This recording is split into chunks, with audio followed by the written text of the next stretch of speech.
Hi everyone, in front of me I've got TCL Tab 10 and let me share with you how to allow unknown sources on this device. So first of all, let's enter the settings, and here we have to scroll down in order to find the apps. Let's tap on it. Now let's scroll down to the very bottom to find special app access, and here in this list we have to find install unknown apps.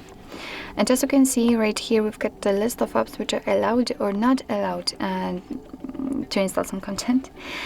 So in order to change it, so for example, in order to allow Firefox to install something, just tap on it and tap on the switcher on it. And as you can see, after getting back, the Firefox is now allowed to install some content.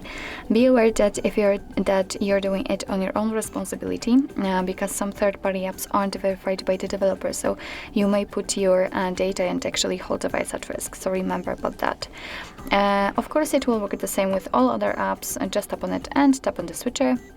And you can turn off all previously given permissions.